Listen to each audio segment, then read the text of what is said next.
Blessings and curses. We find in this week's Torah portion, blessings and curses. The Jewish people are preparing to enter the land of Israel. They've traveled for many years now. They're finally getting closer. And so Moshe gathers the Jewish people and he tells them, listen, you're God's treasured nation. And he gave us the mitzvot. He's about to take you over the Jordan into the land of Israel. You're about to receive the promised land. When you get to the promised land, you have to make sure that you remember, what this is all about. You have to remember God and remember to follow God's ways. And so he tells them, when you get there, you're going to come to this place called Mount Eval. And there you're going to build an altar out of stones, and you're going to bring sacrifices. And after you build this altar, there's going to be blessings and curses. They're going to talk. The Joshua at that time is going to be leading the Jewish people, and he's going to talk about the blessings and the curses for those who follow God's ways and those who don't follow God's ways. And so Moshe says as follows. Moses commanded the people on that day to say, the following will stand to bless the people on Har Gerizim upon your crossing the Jordan River. Shimon and Levi and Judah and Yisachar and Yosef and Benjamin, and the following will stand for the curse of Mount Eval, Reuven, Gad, and Asher, and Zevulun, Dan, and Naphtali. So in other words, there are two big mountains. You're going to have 6 tribes on one mountain, 6 tribes on the other mountain. The Levites will be in the middle, and they're going to proclaim in one direction the blessings, in one direction the curses. Obviously, we're not putting the blessings or the curses in any individuals. It's for all of Israel, but they're going to be the ones that are going to stand there receiving the blessings and the curses for all the Jewish people. And as each one is proclaimed, the Levites will say Amen to each one of them. To bless the people, 6 tribes ascended the summit of Mount Gerizim, and 6 the summit of Mount Eval. This is how Rashi describes what happened later on, with the Kohanim, the Levites, and the ark below in the center. The Levites directed their faces toward Mount Gerizim and began the blessing. Blessed is the man who does not make a sculpture or molten idol, etc. The people on both sides answered Amen. They then turned and directed their faces toward Mount Eval and began to curse, saying, Cursed is the man who makes a sculpture, etc. In this way they continued with all of them until the final statement, Cursed is whoever does not uphold. So we see how the ceremony was that they would turn towards one side and say, Blessed is the one who follows this and this law. And then they would turn to the other side and say, Cursed is the one who does not follow this law. And this is the way they went through each one of the blessings and curses.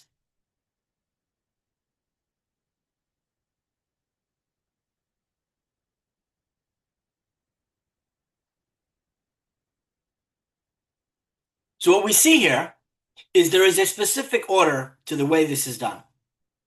First is the blessing, and then goes the curse. First, we talk about the positive. If you follow, if you do it correctly, then you get a blessing. But if you don't follow, then there's a curse.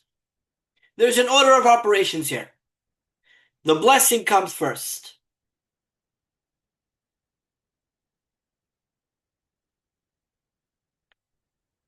Very clear in the Torah. The problem is, if we look at other sources, we see sometimes different order of operations. For example, let's look what it says in the Talmud. The Talmud says that if sometimes we have to employ a little bit of we have to employ discipline sometimes. If you're trying to teach someone, if you're trying to show someone the proper path, there's talking about the reward and there's talking about the discipline. They're both involved. In other words, if you're dealing with another person and you don't appreciate the way they're behaving, there is a way of dealing with them in a positive way and trying to encourage them to improve their behavior. And there's also a discipline of saying, you know what, if you're not going to be giving, if you're not going to be behaving in a proper manner, I'm going to distance myself. I'm going to push you away. I'm going to separate from you and not be so close because I can't be near you if you're not behaving in a normal fashion. So the Talmud tells us that although sometimes we have to employ both positive and negative, we have to do them differently. There is a different method for positive and negative. When you're dealing with the positive, it's called Yamin Mikareves. The right hand brings closer. You draw somebody closer with the right side. But when you have to push away, then we say small docha. You push away with the left hand. You draw forth, you bring closer with your right hand. You push away with your left hand.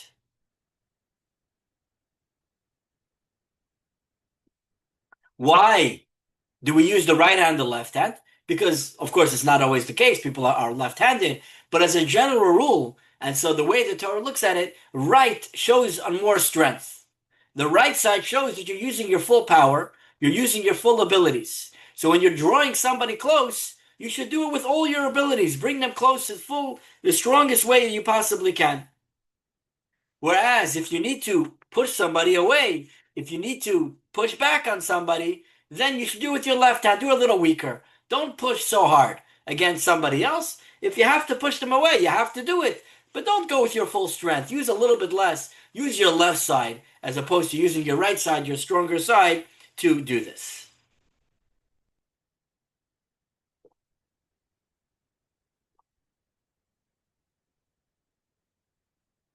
The problem is that when we talk about this in the Talmud, in what order do we say? It says as follows: Tanu Rabbanan, the sages taught, La'olam, always, Tehei, small docha, the left hand should push away. The yamin nikareves, and the right hand should draw closer. So here we say, when it comes to the blessings and the curses, Moshe is blessing the Jewish people and warning them that if they're going to do wrong, they're going to receive curses. We say what comes first? The blessing has to come first, and only then do we have the curses. But when we look in the Talmud says it the other way around. The Talmud says, small docha, you push away only with the left hand. Yamin mikareves, the right hand draws closer. Which one is mentioned first? The small docha, pushing away, is mentioned before we mention Yamin mikareves, bringing closer with the right hand. So the question is, back to the question, what comes first? Do we start with the blessings, with the positive reinforcement, or do we start with the curses, the negative reinforcement? If you're teaching a class of children or you're dealing with children, do you first warn them, make you better behave or else? Or do you first start off with, these are the prizes if you do behave? Which one comes first?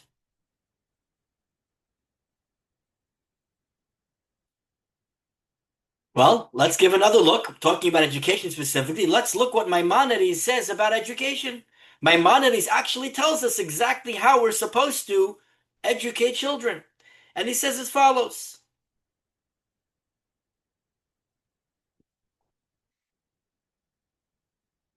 Maimonides clearly says that if you want to get a child to sit and study, the first thing you have to do is promise incentives.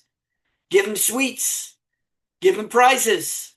As he gets older, starts with a candy, then it moves on to something bigger, something greater, something more interesting, a toy. Eventually you give him a bike, and then you can promise him, as he gets older, honor, money. As we age, the prizes get bigger, the prizes get more exciting, but there has to be some incentives. We have to incentivize to get somebody involved, to get somebody interested, specifically a child, to get them interested in wanting to learn and wanting to get involved in whatever you're doing. And then, eventually, as they mature, they get older, eventually they'll reach a point where they're able to study without having incentives. It comes a point where we say, enough with the candies, enough with the treats, enough with the promises. We do it for their own sake. We do it because we want to learn Torah, because we want to connect to God. So that is the eventual goal, but you build up to that. You start off with giving prizes. And as Maimonides says, although obviously the best thing is to study Torah for its own sake, but it takes time to get there. And so it's worthy endeavor to start off with bribing the child, giving them prizes and giving them sweets in order to get them to that point. Although it would seem like this is kind of contrary to the whole idea of having them learn for the right reasons, it's good because it brings them to that eventual reality. It will get them used to learning Torah and wanting to learn more until they will want to do it for the right reasons. And so it's a good idea to bribe them, even if that's what it takes. Motivation. And so when the Maimonides is teaching this idea of education, which method is he teaching? Is it the method of positive reinforcement or is it negative reinforcement? Is he promising prizes or is he threatening punishments? We see very clearly, Maimonides says that it's about promising good things. It's about giving incentives, giving positive reinforcement. This is the way we start education. This is where it begins. Not with threats, but with positive reinforcement. This is the proper way to go. So we can see from here which one comes first. Positive comes first, not the negative.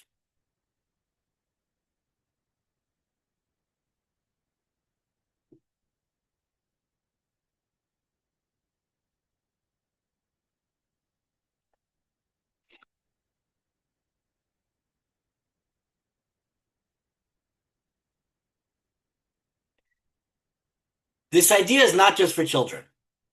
We're talking here about Maimonides' way of educating children, but this applies to adults as well.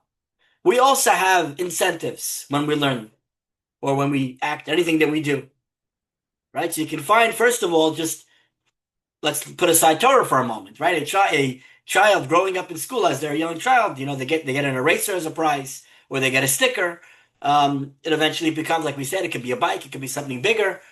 But then you grow up, you go to college, and you're still doing it for an incentive. You're not learning, you're not studying whatever you're studying because you're so excited to learn the information. Most college students are studying because they want a degree. They want a degree so they can get a good job. Why do they want a good job? Because they want to make a lot of money. They want to live a good life. So it's always an incentive. We're always building towards something. We're not just doing it for the the ultimate motive of just getting it done, of accomplishing it. We're always looking for something, some sort of incentive. There's always a reason. We're not so altruistic as much as we'd like to believe. We tend to do things because we want to get something out of it. And so the same thing comes with learning Torah as well, with adults as well. There's always an idea, there's always a need to incentivize. The Talmud says, the Talmud says that the divine presence does not rest on a person who is sad or lazy or not really. People tend to think that laughing is the opposite of sadness, but it's not. It's still empty. It's just silly, right? Silliness is still not joyful. Idle conversation, empty chatter, that's not where godliness rests. God rests in a place of joy, joy of the mitzvah, a spiritual holy joy. That's the place where God is found. We find the prophet Elisha that at one point he became angry at the king because the king sinned, and then he needed a prophetic vision because there was a question he had to get answered, and he wasn't able to answer the question because he wasn't able to receive prophecy since he was angry. When the great prophet Elisha was angry, he was no longer at that moment able to receive prophecy. And therefore, in order to get the prophecy, he had to ask someone to play some music to cheer him up so that he's able to once again receive the gift of prophecy from God. And so we see the same thing when a person is studying Torah. When we're getting ready to study Torah, we must study in a way of joy. We have to be joyful and excited and happy to study the Torah because that's the only way that God will rest within us in our Torah study.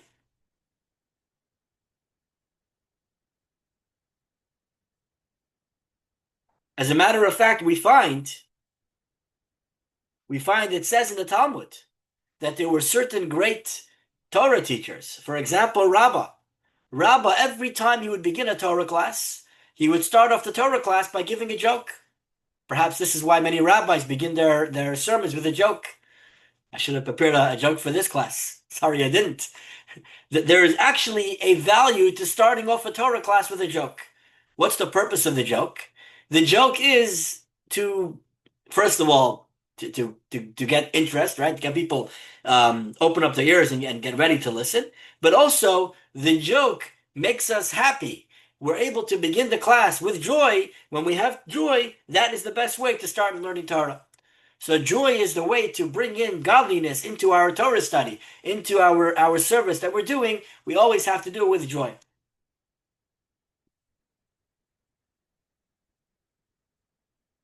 And so here we're talking about Torah students who were the students of Rabbah were not simple people. They were not simple students. These were great Torah scholars in their own right. These were great Torah scholars who were students of Rabbah for a long time already, and they already knew Rabbah, and they already were experienced in the Torah study. Nonetheless, every time Rabbah would begin a class, he always began with a joke because he always would employ this yamin mikareves, this the right side drawing closer, as opposed to wanting to start the class in a way of structure, in a way of discipline, which is the way of small docha, of pushing away.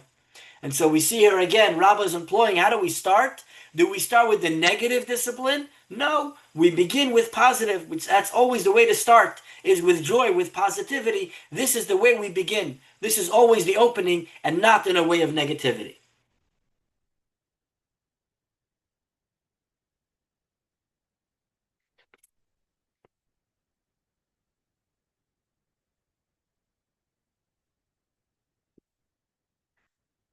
And not only that, although Rabbah wanted to begin the class with a joke, he could have maybe said, "Whoever wants to say a joke can share something." Right? He could have opened up the floor to the students. Maybe some of the students had some good jokes, but rather Rabbah would say the joke himself. Why would Rabbah say the joke? The great Torah scholar is saying a joke. The idea is that Rabbi also, again, wants to bring himself close to the students. He wants to have a rapport with the students. He wants to feel like one of them. He wants them to feel comfortable with him because he wants to employ the Aminim Ikareves, drawing close from the right side and beginning in this way, and only later looking in a negative way.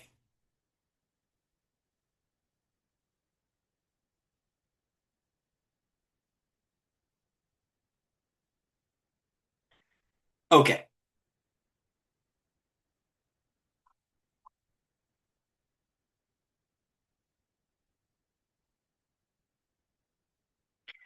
we find that at the end of Moshe's life, right before Moshe passed away, at the end of his life, Moshe gathered the Jewish people and he spoke to them about all the things that all the mess ups over the years, right? He reminded them all the things, all the times that they could have done better, that they stepped out of bounds, that things didn't go as they should have. And Rashi right away asked, why now? You just spent 40 years with the Jewish people. You never said a bad word to them. You never spoke to them about these things that they did wrong. Now, at the very end, before you die, suddenly it's important to bring up all these stories. Why is this the time now? Why are we doing it now? And so one of the explanations that Rashi gives, Rashi says, he explains that when Moshe is coming to talk to the Jewish people about the things that they've done wrong, he waited until he was able to say, look what the good I've done for you. He wanted to make sure that when he comes to talk to the Jewish people, they're not going to say, who are you? Who are you to talk down to us? What have you ever done good for me that you can come now and start telling me about all the things that I've done wrong? Right? Imagine somebody who's never done anything nice for you, never helped you in any way, and then they come and they start telling you off, and you say, "Who are you? Who are you to tell me such a thing? What relationship do we have? What have you ever done good for me?" Now, of course, Moshe has done much good for the Jewish people, but Moshe waited until they were right on the edge of coming into the land of Israel. After Moshe killed Sichon and Og, the two great strong kings, after he brought them so close and he says, look, I've done something for you, right? Look at what I've done, what I've accomplished. Now I have a right to talk to you. Now I have a right to tell you about the things that have happened. I'm not just coming, somebody to tell you off that never did anything good for you. I'm doing a lot of good for you over here. And so we see again, Moshe is again employing this idea of Yamin Mikareves. First, I have to do good. First, I have to earn your trust. First, I have to earn the right to speak to you in such a way. I have to first show you that I have done good for you, and then I could say, listen, but there's some times that you've messed up and we got to talk about it. Because you first have to employ this idea of showing positivity, of showing that I'm here on your side. We have to be on the same wavelength. We have to show you that I love you and I care for you, and then I have a right to talk about things that also have to work out. But like we said, this is not the first thing Moshe ever did for the Jewish people. Moshe did so much for the Jewish people. Moshe brought the manna from heaven. Moshe brought the clouds of protection around the Jewish people. All the miracles that happened in the desert, the previous victory over the Canaanite king of Arad. So why did he wait till now? The same question. What about all those other great things that Moshe did until now? Wasn't that enough? Wasn't that enough to show his love for the Jewish people, to make it that he has a right to speak up over here? Why did he have to wait until now? The answer is that was all regular day-to-day stuff. Providing food and protection was a very big thing, but we don't appreciate that the same way as much as we probably should, right? If you think about if you have a child appreciating their parents give them food and clothing, pay for their education, give them all the things they need, and we don't even expect our kids to say thank you because we realize they're not going to appreciate that. Yet if we buy them a bike that costs $100, now we expect an appreciation, a thank you. See, the bike is nothing compared to all the food and everything else I paid for you. What I paid in rent just to give you a bed, a place to sleep, your clothing, your food, it's much more money. Pay for college, it's tremendous, right? The amount that we have to give, but that's all not appreciated in the same way because that's just the day to day. That they don't see as something that you've done for them. When you buy them a bike, oh wow, now you're doing something extra. Now you're giving me something that I can appreciate and I can look at and say, thank you so much for that. And so the same thing here. Yes, Moshe did so much for the Jewish people, but that wasn't enough for him to get the credit in order to now be able to talk down to the Jewish people. He didn't have enough credit yet from that. For this, he needed to show something spectacular. He had to show something out of the ordinary, something that was beyond the regular day-to-day. And that was the battles where he killed these two kings and he brought the Jewish people onto the border of the land of Israel.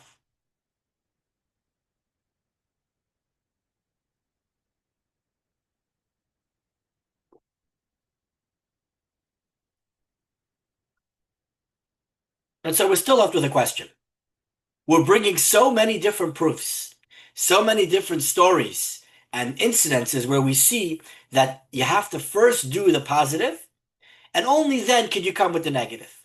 You have to first do the yamin mikareves, draw close with the right hand, and only later, only after the fact, can you do the small docha pushing away. Yet, in the Talmud, it's written in the other way.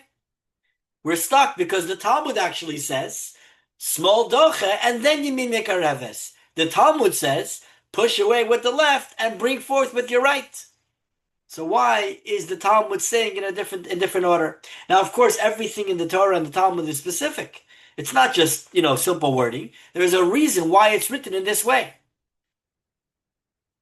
And so we have to understand why is the order switched when it comes to the Talmud if all these other instances, whether it's in the Torah, whether it's in Maimonides, whether all these different instances that we find, or the stories with Moshe, are always Yamin Mekarev first drawing close, first doing positive reinforcement, and only later doing negative reinforcement.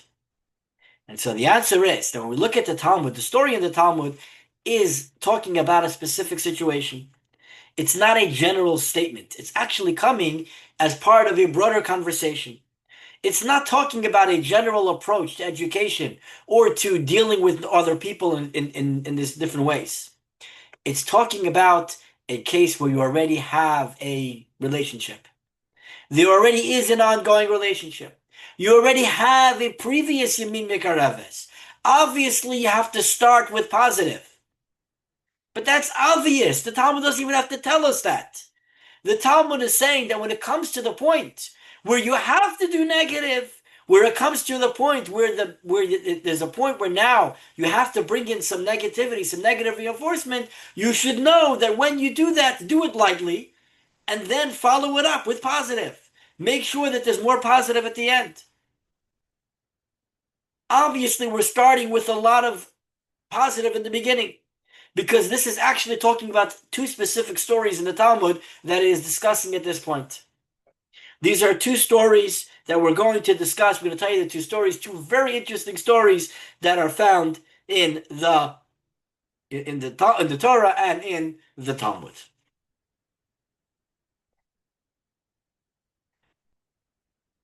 The first story is a man named Gehazi. Who was Gehazi? Gehazi was, we mentioned before, the prophet Elisha. Elisha was a great prophet, a lot of very famous stories of Elisha. One of the most famous stories of Elisha is where he brought a child back to life. There's a story a story in the Talmud where Elisha used to visit a certain area, and there was a woman there who owned the house, and she saw that he was always coming to visit, so she built him kind of his own room, his own studio apartment on the second floor. So whenever he comes, he has a place to stay. She made him his own apartment there, and he really appreciated this gesture that she did, that she made sure he always had a place to stay, and so he wanted to give her something in return. He says, "What can I give you? What can I offer you?" And she says, "No, I don't need anything." But Elisha's attendant, his assistant, his name was Gehazi, and Gehazi tells him, "You should know she doesn't have any children." And so Elisha gives this woman a blessing for a child, and sure enough, she has a child. A year later, she gives birth to a child, and the child starts growing up until one day something happens and the child passes away. Very suddenly, the child says, "My head hurts," and came to his mother, and he passed away in her hands. And the woman immediately went to the prophet Elisha. She came to Elisha. On the way, she met Gehazi, who was the assistant. Gehazi asked her, "Is everything okay?" And she said, "Everything's good." And she went to Elisha. She said, "The child you gave me has passed away." And so Elisha gave instructions to Gehazi. He told him, "Take my staff, go to the room where the child is, and close the door and cover him." He gave him exactly what he should do. And Gehazi went there, and Elisha followed. Then Elisha closed himself up in the room with the child. And interesting, the Torah, it's described almost as a CPR. What he did for this child, he breathed into the child's mouth, and the child came back to life. And he brought this child, first of all, the blessing he gave brought this child into the world in the first place, and then later he brought the child back to life after he passed away. This is just one story with Elisha, not the story we're going to talk about now, but just want to give you a little bit of example of who Elisha was and who Gehazi was. Gehazi was his assistant, the person who would help him as he did his work, as he went around and helped people or prophesied God's messages for the Jewish people. So what was the story with Gehazi? There was a nearby land called Aram. The king of that land, sorry, not the king, the commander of the army of Aram, his name was Naaman. He was not Jewish. He was the commander of the army, and somehow he contacted leprosy. He became a leper. Now remember, a leper is someone who they really had no life. They were cut off from society. Nobody wanted anything to do with them. They were cast away from everyone. And this man, his life was over. He was the commander of the entire army of this country of Aram, and here he was cast aside as a useless leper. It was very difficult for him. He was going through a very difficult time. And at this time, he actually had his wife was actually a Jewish girl who was taken captive previously from the kingdom of Israel. So he had a Jewish wife. And so, sorry, I missaid that. Misspoke. She was not his wife. She was the servant of his wife. Naaman's wife's servant was this Jewish girl who was taken captive. So this Jewish girl told her master, she told Naaman's wife, she said, listen, if you go to Israel, go to the land of Israel, there was a great prophet there. His name is Elisha.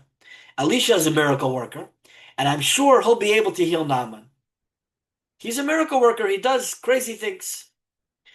And so Naaman agreed. He had no choice. He had nothing to lose, right? At this point, his life was over. And so he went to Israel and he went to meet Elisha. He came to Elisha, and Elisha said, go to the Jordan River, immerse yourself 7 times in the Jordan River, and you're going to be healed. When Naaman heard this, Naaman actually became quite upset. He says, what are you talking about? I have to go to the Jordan River. Don't you know we have rivers in my land too, in Aram? We have great rivers. We have the Euphrates. We have great rivers there. Why do I have to come to the little Jordan and immerse there? What were you giving me silly ideas? But although he was going to turn back upset and go back home, his servant says, why not try? Listen, the holy man said to do it. Try it out. Go immerse yourself in the river 7 times. Maybe it'll work. Can't hurt. Go for it. So he did it. He went to the Jordan River. He immersed himself 7 times, and lo and behold, the leprosy disappeared, and he was healed. He was like a new man. Naaman was so happy. He was so appreciative of what Elisha did. He quickly went back to Elisha, and he wanted to give him a wonderful gift for this holy man who helped him out so much. But Elisha refused to accept the gift. He says, I don't want any gift from you. I don't want anything from you. This is from God. And that's it. I'm just doing my job. And so Naaman said, I'm going to believe in God forever. I've seen God's great miracles. I've seen God's great men. And he said, as soon as I get back to Aram, I'm going to offer sacrifices to God. And he headed back home. As he was leaving the house and going on his way, suddenly Gehazi, who was, again, Elisha's assistant, came running out of the house, running after Naaman. And he caught up to Naaman. He says that Elisha just sent me to tell you, you were asking if there's anything you could do, anything you could offer in return. So you should know there are a couple of disciples, of students that are very poor. They don't have any clothing. So if you can give them some clothing and some money to live, it would be your way. This is your way of paying back. You could do something, a way of helping out and doing something good over here. Now, of course, Elisha did not send Gehazi. Gehazi went on his own. Elisha specifically did not want any gifts from Naaman. He wanted Naaman he wanted to make a Kiddush Hashem. He wanted to make a sanctification of God's name. That Naaman should become a believer in Hashem. That's what he wanted. He didn't want any Naaman to give him anything. But Gehazi saw an opportunity, and he says, what do you mean? Why are we turning this away? This man wants to give. Let's take something from him. Let's take a donation. We should receive something in return. And he says, Elisha, if you don't want anything, I'll take something. I deserve something too for all my hard work. And so he went after and he spoke in Elisha's name, and he said that Elisha said to give this gift. Naaman was very happy to give the gift, but Elisha was very, very upset. And so Elisha told Gehazi, because of what you did, your punishment is that Naaman's leprosy that he just got rid of is going to come to you. And now you are going to be a leper for the rest of your life. And sure enough, Elisha's punishment came true, and Naaman is now cured, but Gehazi became a leper. And he had to leave the community, he had to leave the city. He was shamed and humiliated. And because of this shame and humiliation, he left the path of Torah, and he stopped keeping the mitzvot. He went to Damascus, where he led a group of people, and he led them to do sins and to serve idols and all kinds of things that he did. When Elisha heard what Gehazi did, he went after him. He went to Damascus to try to convince Gehazi to do tshuva, to return and come back. But when he came there, it was already too late. Gehazi told him, it's too late. I know, I've learned that there's somebody who brings other people to someone who does sins can always repent, can always do tshuva, and always apologize for what he's done wrong. But someone who has caused other people to sin, that's already a different story. This is something that they cannot turn around, they cannot come back, and therefore I've learned from you that I'm a lost case, there's no tshuva, there's nothing that I could do, and therefore he never did come back and return to the path of Torah.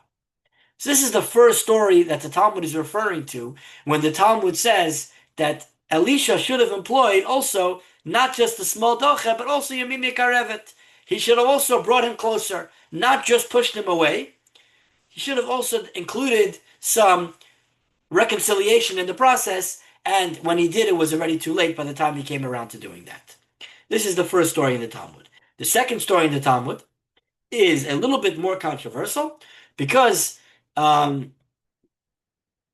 can learn this in two ways. You can say it's actually referring to Jesus, the one who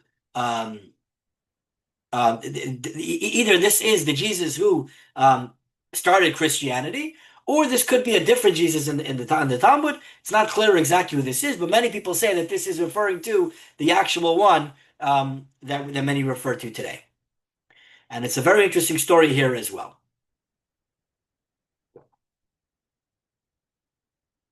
The story is told about a great Torah sage. His name was Rabbi Yoshua ben Prachya. Rabbi Yeshua ben Prachya was on a journey. And on the journey, he took along with him his student, whose name was Yeshua, right? Joshua. On the way, as they were traveling, they came upon a certain inn. And in this inn, they were treated with great honor and respect, and they really took care of them. The innkeeper was a very a very kind woman, and she made sure to offer these Torah scholars the best of everything, and she really did a great job of taking care of her guests. And Rabbi Yeshua ben Prachya was very impressed with the way she took care of them. And so he said, how beautiful is this innkeeper? Right? Such a great person. His student, Yeshu, says, Rebbe, how can you say she's beautiful? Look at her eyes. They're so narrow. She's not beautiful at all. Now, obviously, Rabbi Yeshua ben Prachya was not referring to her external beauty. He wasn't referring to that she looks beautiful. He probably didn't even notice what she looks like. He was referring to her midot, to her deeds, to her way of acting. And here his student is turning this into looking at how she looks, at her beauty, her external beauty, which is, she's a married woman. How could you do that? And so he said to him, wicked one, do you involve yourself with such matters? The appearance of a married woman? And so he ostracized him. He pushed him away and said, you don't belong here as one of my star students. If this is what you're looking at, if this is what you're connecting with, you're in the wrong place. And he pushed him away.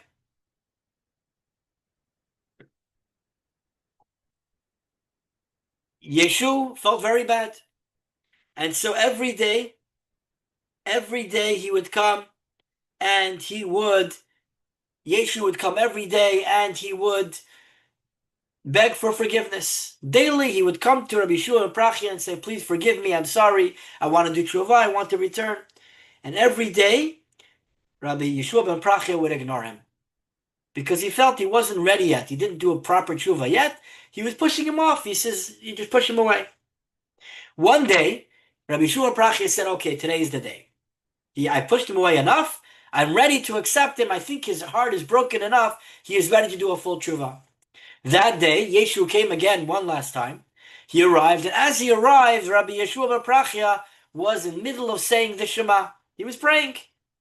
Since he was saying the Shema, he couldn't talk. So he told him, come back 1 minute. He's showing with his hands. I don't know what he did, some kind of motion with his hands to show him, come back soon. I'm not ready right now. I'm in the middle of praying. But Yeshu already decided before he came, he says, the last time I'm trying. I'm giving up. I'm trying one last time. Either he's going to accept me or I'm gone. And here he felt he was being pushed away again. He thought Rabbi Yeshua ben Prachya was telling him to leave once more. And so he got so upset. He went out and it says he took a brick. He stood up the brick and he said, this is an idol. And he bowed down to the brick. and he started bringing other people to go and serve idols. Rabbi Yeshua ben Prachia right away went to his student Yeshu and he told him, do tshuva, you can return. But Yeshu replied, I learned from you that someone who has sinned and caused others to sin as well, he does not get the opportunity to do tshuva, and therefore it is too late for me, and I am not going back.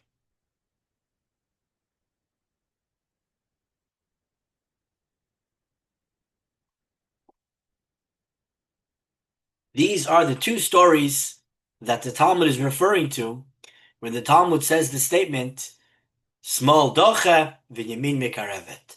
Push away with the left hand and bring close with the right hand. In both of these cases, it's not talking about a random person that he met. It's not talking about a stranger that is coming and having bad conduct, and therefore he's choosing to start in a negative manner. We're talking about two students who are very close with their teachers, people who have a very close personal relationship. There already is years of Yamin Mikareves. They already have a close relationship. I've already taught you so much positive, good influence. I've already given over to you. I've already given over to you so much positive reinforcement.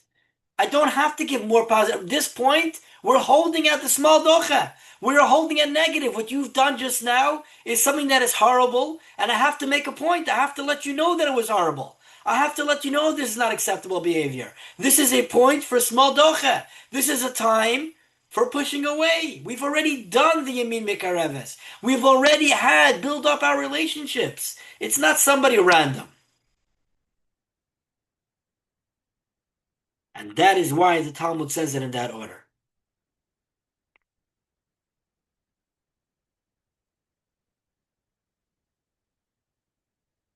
Because that, obviously, we know already. The fact that you have to first do Yamin Mikareves is obvious already. How do we know this? We already said, the Torah says very clearly. The Torah already tells us that first comes the brachot, first comes the blessings, and only then comes the curses, the negative. We always have to have first the positive, first a relationship, and only later can we start dealing with things in a negative way. And so this is what the Talmud is saying. This was the message of the Talmud. The message of the Talmud is that it's true Elisha had to push away Gehazi. It's true that Rabbi Yeshua ben Prachia had to push away Yeshu. It's true. At that point, that's what was necessary. But how far? How far did you have to go? Did you have to push him with all your might? Did you have to use your right hand to push him? You should have used your left hand. You should have pushed him a little lighter. You shouldn't have been so strict. Yes, it was a time for discipline. But how much? How far did you have to go? That's what the Talmud is coming to say. Use your left hand. And also, you should have then followed it up with using your right hand. You should have used the follow-up opportunity to bring him closer, not waited so long before trying to draw him back in. And so it's not a contradiction. What we're saying here that first comes the positive, and in the Talmud it says to first use the negative. And this is the path of Chassidut. This is what Chassidut is all about.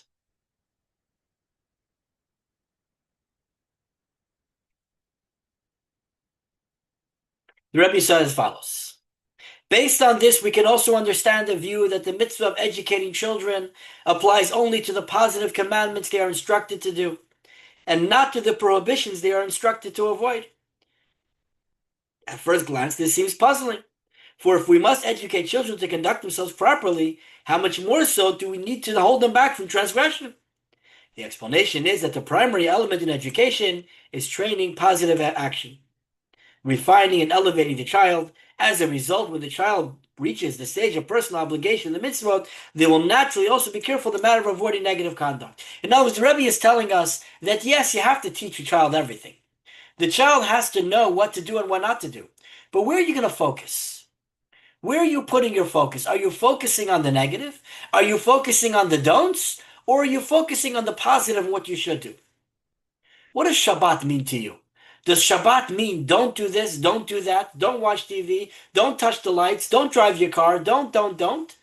Or is Shabbat about a positive, about a day of rest, a day of family, a day of connection? What is Shabbat? Not what is it not, what is it?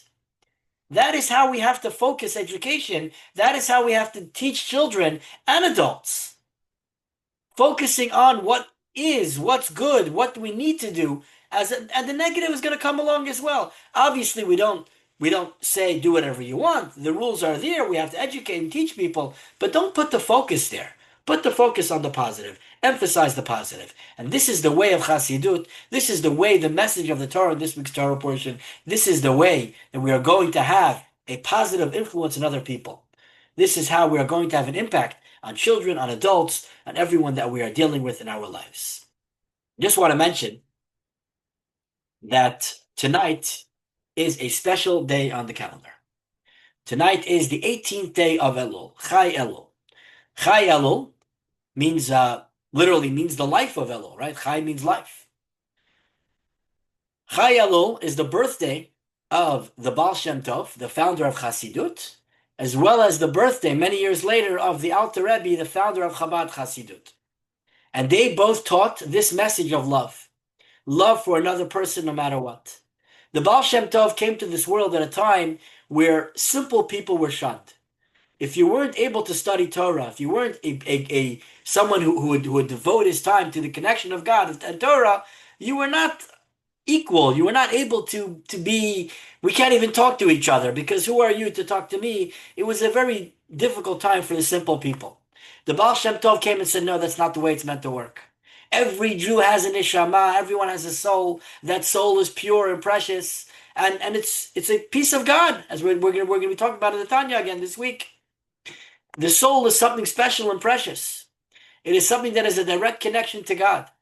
And every one of us have it. And so we have to have a love for every single Jew, no matter who he is, for every person, no matter who they are. That was the message of the Baal Shem Tov and the Alter Rebbe.